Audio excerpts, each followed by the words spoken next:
Paul, good morning. Thank you very much for your time this early on a Monday morning. Just reading and listening to the president yesterday, I mean, his choice of words was very careful. He basically said, in his view, the public protector's report into this Busasa funding campaign for the CR17 ANC presidential campaign was flawed.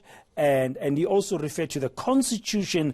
And in her statement, in response to this, she's also referred to pieces of legislation, including the Public Protector Act, the Prevention and Combating of Corrupt Activities Act, and the Executive Members Ethics Act. And she say all of this is in line with it. So constitutionally, between the two offices, the presidency and the man himself, the president, and the Public Protector's report, who's constitutionally correct? That is a question which the courts are going to answer, and I'm very pleased to see that the president would like to have the answer from the courts, which is the appropriate body, as a matter of urgency.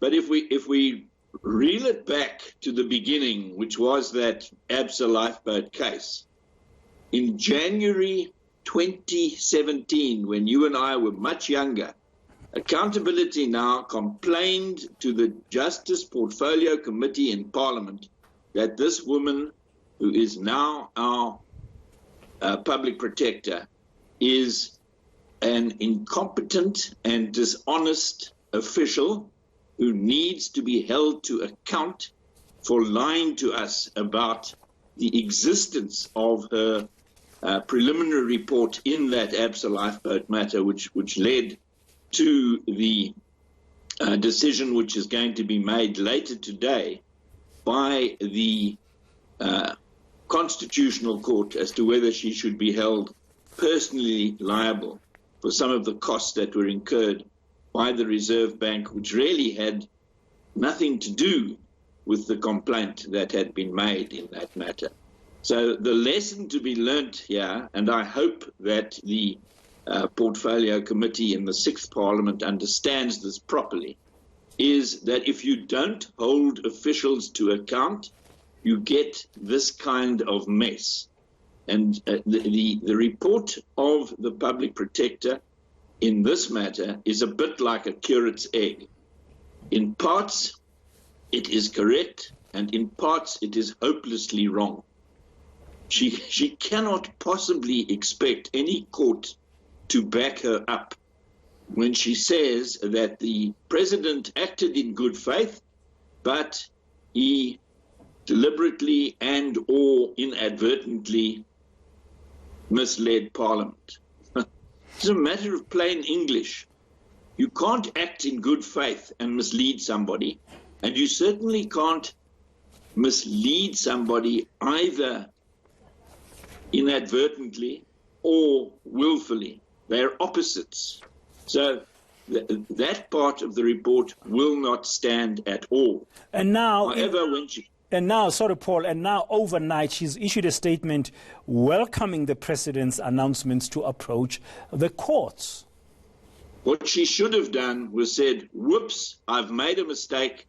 I'm withdrawing my report. I will correct it. She's too arrogant and she's too incompetent to do that.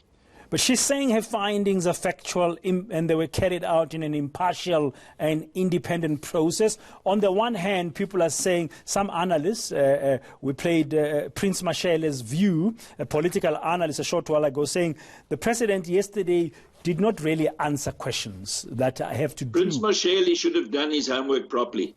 That contract between Andili's company and Busasa is part of the president's reply. The prince has made a mistake. So now this is going to court. Are the gloves off here? Are we going to see a kind of unnecessary, or some people might say necessary, kind of face-off between a Chapter 9 institution and the presidency, which is led currently by a man who said he's cleaning up corruption? Yes, it seems to me that there will be a face-off. It's unfortunate, and it wouldn't have happened if Parliament had done its work, which is to hold her to account for lying to me more than a year ago, January 2017. Now, on political reaction, very briefly, while I still have you, Paul, the DA has made that point. Busisiwe Mkhwebane yesterday saying Parliament still has to do its job in holding the president to account. It needs to investigate whether or not he, in fact, has misled the House. He's making that point. But he's also saying this matter concerns a CR17 political party campaign money. The president must fund his own legal costs. What do you think? Well, it's partly about that, and it's partly about misleading Parliament. When the alleged misleading of Parliament happened, the president was acting in his capacity as president, but that is really a non-starter and a sideshow in the matter. The party political funding, or the CR17 campaign funding, is his personal business, and I am on record as saying that that is the main part of this investigation, and that the president should have his own lawyers and pay his own costs in the matter. That would set a good precedent for accountable governance, and it's not as though he is living in a palace at Nkandla and can't afford it. He can afford it, and he should pay it himself. Paul Hoffman, constitutional law expert.